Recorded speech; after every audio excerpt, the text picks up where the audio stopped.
The retirement crisis is the biggest problem facing the world today. 50% of people reach their retirement age with no money in their retirement account. But what Donald Trump just did, this new announcement and new executive order, could absolutely change the $39 trillion retirement account forever.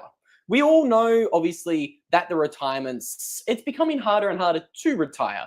We can see the amount needed to retire, that is going absolutely exponential. And this is happening at the same time as more and more people are now living in regions where the government funded retirement accounts are completely underfunded, which makes us ask the question, is this why this new executive order was just signed? And what does it actually mean for all of us? Financial Times hit that President Trump is preparing to open U.S. 401ks, the retirement market, in part to crypto investments. Knowing how famously volatile digital assets have been, cryptocurrencies have been, is there not some risk in that when we're talking about retirement investments specifically? So we're going to be talking about the exact risks that Donald Trump's new executive order imposes. And we're also going to be asking the question, why is Donald Trump allowing Americans to now be able to invest in Bitcoin in their retirement accounts? Okay, I want to talk about the risks later, but let's first talk about maybe why we're seeing this now. Because again, I saw this on Bloomberg this morning and I, again, scratched my head a little bit. I was thinking, what's happening? I couldn't believe it when I first saw it, but it's happened. Donald Trump is eyeing an executive order to open up retirement accounts into crypto. And again, this happened on the same week that Donald Trump just passed 3 huge laws in what was called Crypto Week. So for those who didn't know, the Anti-CBDC law and the Genius Act and a Stablecoin Act have all been signed by Donald Trump this week, but I don't think everybody's paying attention to the right law and executive order that I think changes everything for everyone. And that is this one about the retirement account. Why do I say that? Well, that's because there is $38 trillion in retirement accounts globally. Just think about that for a minute. 38 trillion in retirement accounts. What happens if just 10% of this now wants to flow into Bitcoin? Well, that would represent $3.8 trillion of new demand for Bitcoin, and it's only a $2.5 trillion market cap asset.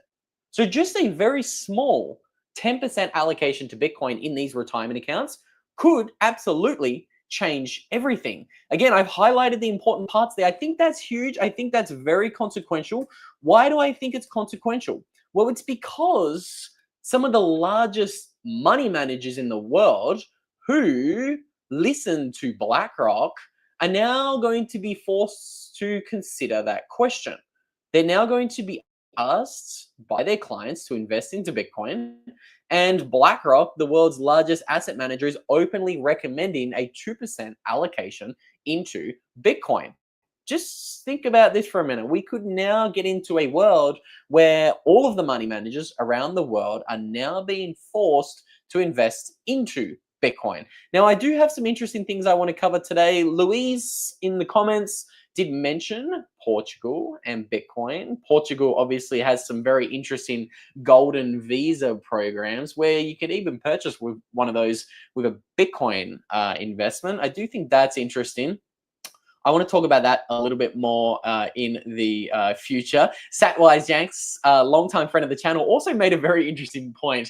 I love how the announcer was cringing about the risks associated with crypto and retirement accounts.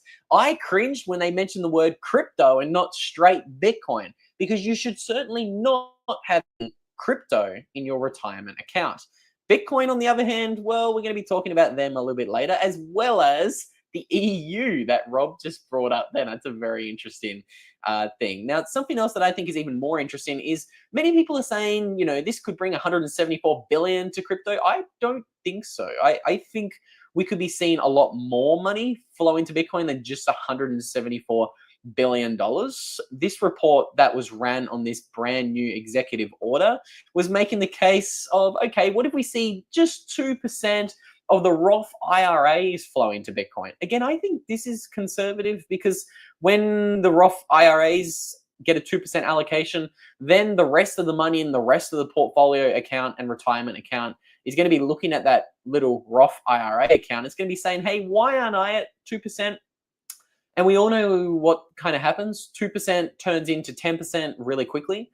We've seen this over and over and over and over again amongst some, not only the largest asset managers, but also some of the biggest banks all around the world. We've even got, there was a Spanish bank that's actually a global bank recently came out and said, hey, we think 7% in Bitcoin is the optimal portfolio allocation. Just think about this for a minute. I wrongly assumed that this was just a Spanish bank. So when I told you guys about this news last week, I said, look, this is pretty big. Spain's second largest bank is now advising its clients to put 2% of its money into Bitcoin. And the girlfriend looked over my shoulder and she said, what's the name of that bank? And I said, it's BBVA. She goes, oh, no, that's in Peru. That's also in Peru. So this is a global bank that's now recommending a 7% allocation into Bitcoin. So we got BlackRock, we got BBVA recommending a 7% Bitcoin allocation. And of course, just think about all of the pivoting that we're seeing from not just these guys, but literally everybody. We've got BlackRock, we've got BBVA, we've even got, I believe it was, who was recently come out? There was another hedge fund manager on TV called Calamos. I remember I made you guys this little Excel spreadsheet recently. We've got BBVA, we've got Charles Schwab. They are a multi-trillion-dollar bank who is also recommending a 10% Bitcoin allocation. So it's now just becoming the norm that a 10% Bitcoin allocation is now the normal thing. This has now become normalized. And you guys know what happens once you get to 10%. Typically, you're going to get to 50%, you're going to get to 100% eventually. I know that sounds controversial, but let's not forget what happened to Mexico's third richest man, who's now become the Mexico's second richest man because of his Bitcoin investments. He came out a couple of years ago in 2021, and he said, yeah, you know what, I've got, I think at the time it was 20% of his portfolio into Bitcoin. More recently, he's come out in 2025, and now he's up to 80% of his portfolio invested into Bitcoin. This is, again, it's super interesting how times are changing. We now have billionaires, nation states, and now pension funds scrambling to get a little piece of that Bitcoin. But let's talk a little bit more about the broader issue. Let's look at how much money is stranded in pension funds around the world. So it does depend upon what numbers you look at. A number that I found was 39 trillion. We can see how that's kind of divided up amongst the world. So it kind of makes sense that America would be the country with the most amount of money in its pension fund. You can see in the blue here, that's $25 trillion. It's pretty big. Or maybe this website's telling me it's 25 trillion in total, and 11 trillion of that is in America. Again, this does vary based upon who gives you the data, who's tracking the data. I found this source that said there was 43 trillion. Pretty interesting. And then this source here told me that if you add it all together, the Roth IRAs and the 401ks, it's a little bit of an acronym soup there. But again, $38 trillion in total in America. So this is huge. And let's also not forget, it's not just retirement accounts that is, you know, how people save their money, okay? Because in most countries, the retirement accounts is not even an option. It's not even a thing, okay? Most people save by actually putting money into the stock market. And we have when we do take a little bit of a peep at the global stock market, that is in the realm of hundreds of trillions of dollars. So I think it's really interesting that we're now starting to see each market tapped and opened up into Bitcoin. Of course, MicroStrategy was the first publicly traded corporation that allowed the big boys to get a little bit of an allocation to Bitcoin. But now we see a flood of these Bitcoin treasury companies who are all FOMO in to get a Bitcoin allocation. Of course, the Bitcoin treasury story is going to probably underpin the next 6 to 12 months and the rest of this Bitcoin bull run. I think nobody is paying enough attention to what is happening with the Bitcoin treasury companies. To be a slowdown. I would love to take a little bit of a look in to see how many have been added in the past 30 days. This is probably one of my most tracked numbers, looking at the amount of treasury companies who have recently put Bitcoin on the balance sheet. I like this because we can track the publicly available data. There's obviously a lot of data that we're not privy to, and there's obviously a lot of companies who would be putting Bitcoin on the balance sheet privately, I mean, just simply not announcing it. So we can see here what I find is fascinating. We've got 155. This is in this big green sliver. Publicly traded companies with Bitcoin on the sheet. Now, this website says there's been 47 private companies who have announced a Bitcoin treasury strategy. How many private companies do you think there is who haven't announced their Bitcoin treasury strategy? Because they're a private company and they don't have to. I think it would dwarf the publicly traded companies. We have 155 today. I think that's pretty interesting. And I love how this number is literally growing by the day. That's where I think a lot of the signal should be. It's the growth of these companies. We can see, what is this, 24 in the past month. Publicly traded companies and big nation states have kind of popped Bitcoin onto the balance sheet. Now, speaking of big nation states, I do want to take a little bit of a peep at exactly what is happening in China, because I think we're starting to see some signs that the globe right now is being forced to make a little bit of a pivot. I know this week was crypto week and so many people were hyper and mega focused on everything that was happening in crypto week in Washington, DC. But I think if you look out amongst the world, there's some more interesting things going on. Now, I want to talk about China more in a moment. I've never been before. I'm actually kind of excited to get on down to China. I'm actually going to BTC Asia in Hong Kong. So again, if you guys are thinking about going to what is going to be the biggest conference in all of Asia, highly recommend you check it out. We've got the Vice President, Eric Trump, going to speak at BTC Asia. I think that's a little bit interesting when you start thinking about the game theory of things. But we got some pretty big name speakers. We got Mark Moss. We got the CEO of Meta Planet. So again, if you guys haven't got your tickets to BTC Hong Kong, highly recommend you check it out. You also can get a discount on your tickets if you use a promo code Luke10. That'll get you 10% off your tickets. So grab a ticket, come say good day to me if you're in Asia. I'm pretty excited to get on down there. I'm also going to be heading on over to Japan and Thailand. So if you're in those regions, message me, let's link up. Because I think I'm personally just selfishly excited to have a look at the adoption that's happening in Asia. We do know that Asia, I'm about to show you that Asia is one of the most Bitcoin friendly continents or regions in the whole world.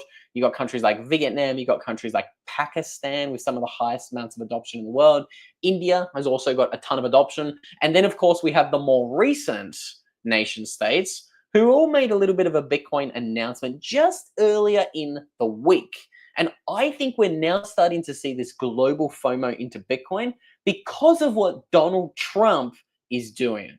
Him announcing a Bitcoin strategic reserve is sending a massive warning to the rest of the world, and it's putting them on serious notice that they need a Bitcoin treasury strategy. We have a look at what happened just this week. We've got Kazakhstan, again, a country neighboring Russia, which again, geographically, I think is very interesting, announcing that they want to create a Bitcoin reserve backed by mining and seized funds. I thought that was interesting. But then I also saw this. Let's not forget Ethiopia right now is seeing a little bit of a pass out of Ethiopia, an African country with the fastest growing GDP. And then, of course, let's not forget what happened in the Czech Republic. We saw the news of the governor or the head of the central bank in the Czech Republic talking about creating a strategic Bitcoin reserve. And this was about a couple of months ago. Then, of course, Christine Lagarde came out and said she was, quote unquote, very confident that the Czechs would not create a strategic Bitcoin reserve. We didn't really hear a lot of news about this since then until we saw this. This came out this week, and I think it's strange for multiple reasons. We could see the Czech central bank just bought $18 million worth of Bitcoin through Coinbase. Now, again, they're not buying Bitcoin. They're buying shares of an exchange that lets people gamble and buy altcoins. I think that's really strange, especially considering there's so many more options out there to get Bitcoin exposure than the publicly traded giant that is Coinbase. Coinbase has very little Bitcoin. And what I found really fascinating is a tiny company called Metaplanet now has more Bitcoin than Coinbase. Have a look at that headline. Metaplanet has now beat Coinbase to 10,000 coins. Think about that for a minute, because Metaplanet only 6 months ago, they were a tiny company. They were a failing company. They had a $5 million market cap, literally $5 million market cap. Now they're sitting on 16,000 Bitcoin. Don't you just think that's a little bit interesting? And now their market cap, wow, I wonder if that's correct. 6,000 million? Does that mean 6 billion? It does. They've literally gone from is that 1,000x? Metaplanet, wow. So of course, Metaplanet sitting on 16,000 Bitcoin. It's huge. It's one of the biggest stories of the year. The fact that a company that had a $5 million market cap only a year or so ago, before the Bitcoin announcement, now has more Bitcoin than Coinbase. Coinbase is one of the biggest and one of the oldest exchanges in the entire world. And we can see they're only sat on 9,000 Bitcoin. Don't you think that is interesting? And of course, Metaplanet is rapidly closing the gap on how much Bitcoin they hold, and their market cap. Their market cap is now starting to reflect the fact that they've got a ton of Bitcoin. They're up to a $6 billion market cap. They've pretty much gone from 0 to 6 billion in a year or so. Coinbase is still sat on a $106 billion market cap. If that's not a massive mispricing in the market, I don't know what is. Speaking of a mispricing in the market, considering we have all of these nation states reacting to Bitcoin in a pretty big way, let's have a look at where Bitcoin's priced right now. $118,000 a coin.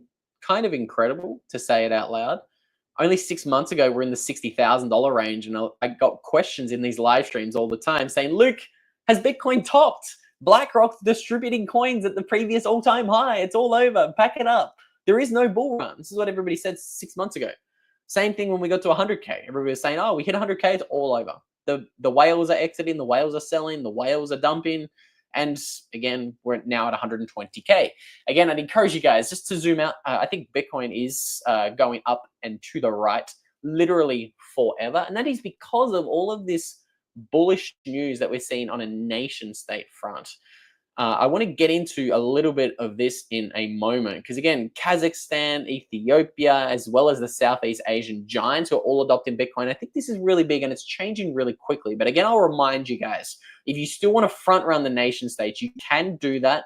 I recommend you do that at what I think is the best Bitcoin exchange on the planet, and that is the Bitcoin Well. I think they're the best because they don't take custody of your Bitcoin. It's impossible for the Bitcoin Well to lose customers' Bitcoin because they never hold it. This is why I really like what the Bitcoin Well has created. So again, if you're looking for a safe place to buy your Bitcoin or to send your friends and your family members, send them a Bitcoin exchange that you can trust, send them to the Bitcoin Well. They're linked down below in the description. And if you use the link in the description, they might even get a little bit of a present when they start buying Bitcoin over on the Bitcoin Well. And again, I'll always remind you guys, please do not make the pivotal mistake of just stopping there with your Bitcoin journey. So many people buy the Bitcoin. I hate to say it. So many people buy Bitcoin and they leave it on an exchange. That is something you should never do. You should always take your Bitcoin into self-custody. Once you've got your Bitcoin in self-custody, I always implore you guys to back up your Bitcoin 12 or 24 words onto titanium, not paper. Paper is flimsy. Paper breaks, paper burns, paper will get lost in a flood, okay? Paper is not what you want to write down your Bitcoin keys onto, okay? That's the 12 or 24 words. That is also called your private keys, your seed phrase. I know there's a lot of words for those 12 or 24 words, but what I will say is just keep it simple.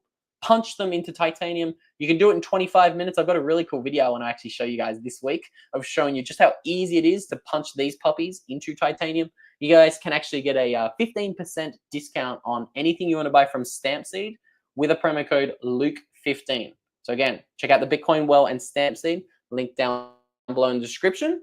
If you do want to buy your Bitcoin and self-custody it the way it's supposed to be self-custodied. Now, speaking about self-custodying Bitcoin and even the correct ways to buy Bitcoin, what I find really interesting about Ethiopia is they've been mining Bitcoin for a long time. And you guys know, I think this is the best way to get your hands on private Bitcoin. Mine the Bitcoin, and then nobody ever knows how much Bitcoin you've got. And have a look at this. Bit Mining, this is a company, acquired 51 megawatts and 18,000 Bitcoin mining rigs in Ethiopia in early December. 18,000 Bitcoin mining rigs? That might be a lot. Absolutely, it's a lot. Those puppies go for a few thousand pops each, okay? That is absolutely a lot of Bitcoin mining rigs. And what's interesting is I think this is going to be the preferred way that nation states get exposure to Bitcoin. I think we're going to continue to see nation states just kind of quietly mine Bitcoin while the rest of the world is not really paying attention. Now, again, I always remind you guys of what Russia was doing back in 2021. Again, I was making videos on this back in 2021 where my videos were absolutely terrible and they were getting about 10 views. I was making videos about these topics saying, have a look at Russia. Don't you think it's strange and coincidental that they just imported 20,000 Bitcoin miners literally weeks before Putin gave a speech in front of the globe and he said, we are done with the central banking cabal. We're going to de-dollarize our economy. We're going to pay back our debt and we're going to back our currency with gold. Again, the Russian ruble is one of the only currencies around the world that is, you know, it's kind of going back and forwards with a gold backing. It's obviously not gold backed, but Russia has a ton of gold. And if you actually look at the amount of currency in circulation for Russia compared to the gold holdings, they are the most quote unquote backed fiat currency around the world. And what's fascinating is, have a look at this. This is the kicker of this article right here. BitRiver did not disclose the exact type of crypto miners imported. And what's actually also interesting is this $40 to $60 million shipment and imports of Bitcoin mining machines. It was actually sent to an anonymous person. We still don't know who received these 20,000 crypto mining machines that ended up in Russia in 2021. Just think about that for a minute. Don't you think that's incredibly interesting that Russia just received that many Bitcoin mining machines? We do know that it is very, very, very, very, very, very, very easy to mine Bitcoin privately. How do we know that? Well, the Kingdom of Bhutan, a country from Asia, kind of revealed this to us back in 2024 when it was found out through leaked documentation that they had quietly mined $750 million worth of Bitcoin way up in the Himalayan mountains since 2019. Again, that's a crazy story that I'm assuming some of you guys who might be new to the space today or maybe new to some of these live streams might not be aware of. The Kingdom of Bhutan has literally escaped poverty through mining Bitcoin. They were quietly mining Bitcoin since 2019 in the Himalayan mountains, and we only found out that they were mining Bitcoin when Celsius and BlockFi went bankrupt back in 2022. And we got the names of every holder who was a creditor of BlockFi and Celsius. And there were some astute and very careful observers who read those bankruptcy filings, and they noticed that the Kingdom of Bhutan's sovereign wealth fund was one of the people on this list. I do think that's one of the most interesting stories around the world. And the Kingdom of Bhutan, once they got exposed, they actually came out and they said, yep, that was us. It was us. We were mining Bitcoin. No, they actually said, yes, we were taking loans to buy Bitcoin on Celsius and BlockFi. But guess what? We've even been mining it since 2019. We're going to mine more. We're going to invest another $500 million into Bitcoin mining, and we're going to create a strategic Bitcoin reserve. Again, I think that's one of the best stories in Bitcoin, and it's crazy how not many people are aware of it. Again, I think there's an important lesson hidden in that story for the Kingdom of Bhutan. Do not trust centralized lending platforms. Okay, Celsius, BlockFi, FTX, they should not be trusted. They do not give you custody of your Bitcoin. You need to trust them. You're not allowed to verify for yourself. This is why I always encourage you guys, if you are going to borrow Bitcoin this bull run, I would use a platform like FIREFISH. I think FIREFISH is the best option when it comes to borrowing against your Bitcoin in the space because they're peer-to-peer. So with FIREFISH, they use the Bitcoin peer-to-peer lending markets. And again, they don't take custody of your Bitcoin, just like the Bitcoin Well, another partner of the show that lets you buy Bitcoin in a self-sovereign way. FIREFISH is similar in the fact that they don't actually take custody of your Bitcoin. So they literally force you to take custody of your Bitcoin, keep custody of your Bitcoin, and they do this through multi-signature vaults. Okay, I think FIREFISH is great for that reason, as well as many others. And again, I highly encourage you guys to check out what FIREFISH is doing. You can actually get 30% off your first loan with FIREFISH if you use a promo code Luke. So it's capital letters, Luke. It rhymes with puke. Super easy to remember, and everything you need to know about those guys. Also linked down below in the description of today's show. Now, again, don't end up like the Kingdom of Bhutan. Don't end up with tens of millions of loans stuck on a centralized lender that ends up going bankrupt. Let's talk a little bit more about Bhutan here in a moment. What I do want to hit on here is looking at this nation state FOMO. So Kazakhstan, Ethiopia, and let's also not forget, some people might say, all right, look, they're pretty small countries. I don't care. That's a fair point. This is the news though. I do try to break down the news as it happens, and all of these announcements just did come out recently. Let's not forget, earlier in the year, we had one of the largest sovereign wealth funds in the world, the Abu Dhabi Sovereign Wealth Fund, reporting a $455 million stake in BlackRock's Bitcoin ETF.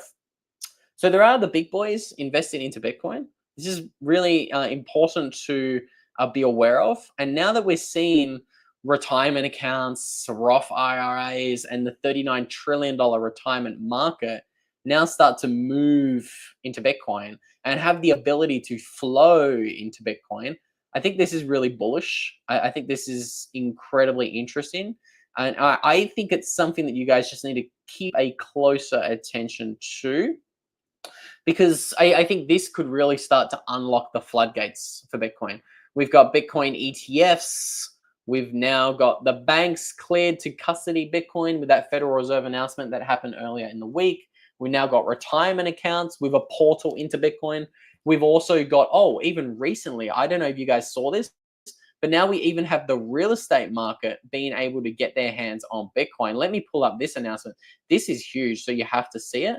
But not only in America, where Fannie Mae and Freddie Mac are now accepting Bitcoin for collateral for a home loan. It can be a part of your down payment. The same thing is happening in my home country of Australia. Again, I always talk about competition, global FOMO, and how all of this becomes a race and a little bit of a, once one person does it, the rest of the world does it. Well, this happened literally 2 days ago. Bitcoin holders in Australia can now take a Bitcoin loan and use the Bitcoin as collateral. So again, this is just escalating. I think Donald Trump's warning that he sent the rest of the world is now starting to catch on.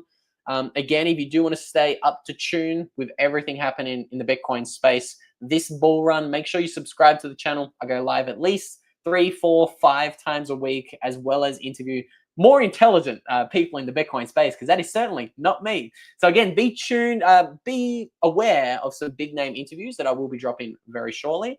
And with all that said, guys, I'm going to end this live stream here. Enjoy the rest of your Saturday, and you'll probably see me in a live stream tomorrow.